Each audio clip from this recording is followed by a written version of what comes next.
Alors Pascal, vous êtes directeur général de la société Citae, donc au sein du groupe BTP Consultant. La mission de Citae est d'accompagner durablement les enjeux stratégiques de la cité à travers des conseils et des services innovants. Donc la première question, Pascal, en quoi l'univers du BTP est en pleine révolution aujourd'hui ? Alors, bonjour à tous.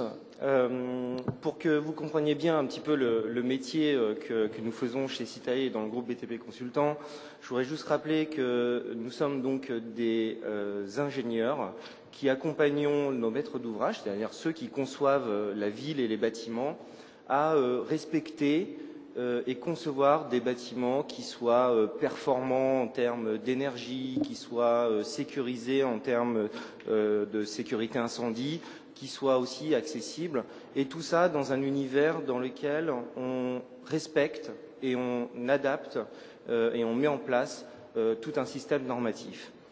Alors côté BTP Consultant, donc le groupe, pour vous dire comment ça va encore plus loin dans cette application du système normatif dans le domaine du BTP, l'autre partie du groupe, à peu près 180 ingénieurs, sont dédiés à ce qu'on appelle du contrôle technique réglementaire, c'est-à-dire vérifier tout simplement que les maîtres d'œuvre, architectes, entre autres, et bureaux d'études respectent 100% de la réglementation.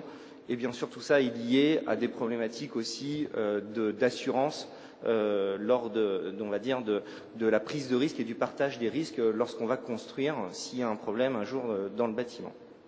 Alors, pour répondre à la question qui a été posée par Vanessa, une des premières évolutions dans le monde du BTP, c'est effectivement qu'on va glisser aujourd'hui, on va dire, d'un système de performance et de réglementation vers un système d'usage et des problématiques liées à comment finalement le monde du BTP va se muter pour intégrer les personnes, c'est-à-dire en fait les personnes par exemple en situation de handicap, mais les travailleurs dans les bâtiments de bureaux, les personnes qui vivent dans la cité et la ville aujourd'hui.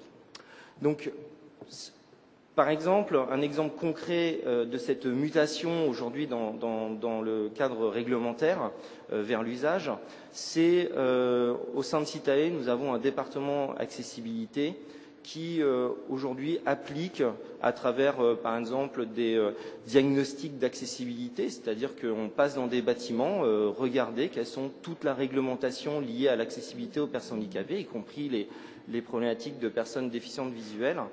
Et on collecte ces informations, on les classe, on les range et on regarde et on compare par rapport à un référentiel si on respecte cette loi.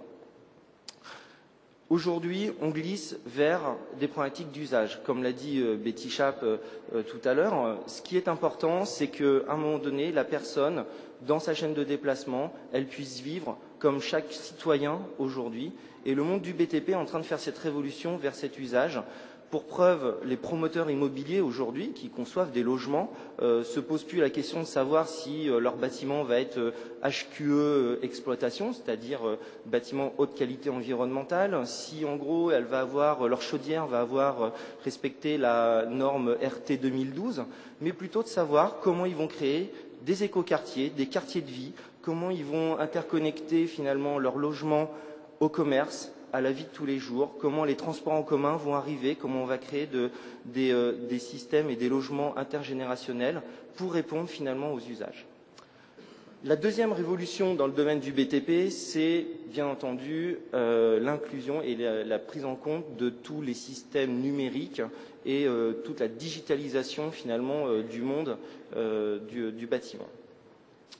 Alors, vous avez sûrement entendu parler de concepts comme par exemple la ville intelligente, tous ces capteurs numériques qui vont permettre de détecter tout simplement une goutte d'eau dans un système de canalisation pour détecter des fuites en écoutant juste le bruit que la goutte d'eau ferait dans les canalisations. Ça va être des systèmes qui vont permettre de détecter les chutes pour les personnes âgées, par exemple dans des logements. Et toute cette ville intelligente et interconnectée produit un certain nombre de données qui sont aujourd'hui exploitées pour rationaliser et mettre en œuvre, on va dire, une optimisation du bâtiment. Et à travers ça, on crée des nouveaux usages. Et c'est ça qui est intéressant aujourd'hui comme révolution. Pascal, la deuxième question, quels sont les impacts dans vos organisations du travail ? Alors, les impacts aujourd'hui dans notre organisation, c'est qu'on va passer tout simplement de bureaux d'études, de techniciens, à des gens qui devront intégrer la qualité d'usage, qui devront intégrer et comprendre comment fonctionne, comment les gens vivent à l'intérieur du cadre bâti ou dans la cité en règle générale.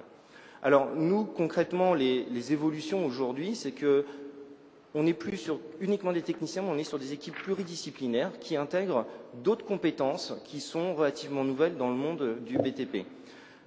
On a aujourd'hui au sein de Citae une équipe de 3 designers qui créent et qui conçoivent aujourd'hui, qui font ce qu'on appelle du design de service, qui vont imaginer comment les personnes vont utiliser tel ou tel système, comment ils vont naviguer dans un bâtiment, comment ils vont s'orienter. Sylvain a parlé de signalétique multisensorielle, comment on va créer des systèmes d'orientation dans la ville. Et ces équipes pluridisciplinaires, elles intègrent aussi des ergonomes. On va chercher des compétences chez StreetLab, par exemple, lorsqu'on en a besoin sur des expertises ponctuelles. En fait, on va mixer finalement les équipes et donc l'ingénierie, l'ingénieur qui construit, ça ne sera plus du tout l'avenir aujourd'hui du BTP. Et ma dernière question, Pascal, vous pourriez nous donner quelques exemples concrets de cette nouvelle orientation que prend l'univers du BTP aujourd'hui ? Alors, aujourd'hui, un exemple concret qu'on a mis en place au sein de Citae, c'est sur cette problématique d'orientation des personnes en situation de handicap. C'est-à-dire que Sylvain Denoncin a parlé comme solution, et ce qui était intéressant, c'était une solution autour des balises sonores qu'il vous a présenté juste avant. Et pour vous dire que, par exemple, dans cette mutation justement de la règle, de la norme vers l'usage, l'exemple de la balise sonore est extrêmement intéressant. Vous avez dans les bâtiments un besoin d'orientation et de donner de l'information à des personnes en situation de handicap. Et ces personnes peuvent le faire, notamment déficientes visuelles ou malvoyantes, peuvent le faire à travers un signal sonore audible. Et aujourd'hui, on a développé... Alors, il y avait une petite slide aussi, c'est pas grave. On a développé un système qui permet tout simplement, qui s'appelle Pick-out, et qui permet tout simplement, repartant des usages, c'est-à-dire des besoins de la personne à avoir de l'information lorsqu'on est à l'entrée d'un bâtiment, à travers en fait tout simplement une balise sonore mais qui est inaudible et un son qui est haute fréquence, donc qui est inaudible par l'oreille humaine, qui va permettre tout simplement à un téléphone portable de détecter ce son et ce code qu'on a caché à travers cette balise.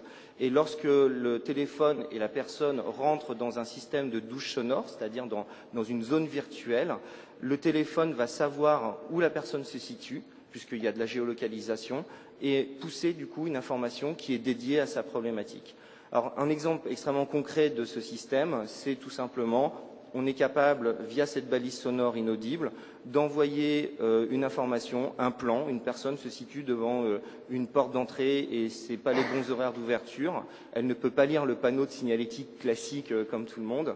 Et dans ces cas-là, l'information va être pushée tout simplement sur son téléphone portable et lue par, alors on a dit tout à l'heure, d'autres devices sur les téléphones mobiles ou par VoiceOver ou le système de lecture directement intégré dans le téléphone. En conclusion, ce que je voudrais dire, c'est que en repartant des usages et en repartant effectivement des besoins des utilisateurs, les nouvelles technologies, dans un monde qui est un peu étatique, qui est celui du bâtiment, je vous rappelle qu'on construit des bâtiments aujourd'hui comme on construisait il y a quasiment 100 ans, dans les principes constructifs et la méthode de construction. Les nouvelles technologies et l'apport effectivement des usages vont révolutionner finalement la manière de concevoir notre ville, nos bâtiments et la manière dont les gens vont pouvoir être intégrés à l'intérieur de celle-ci. Je vous remercie.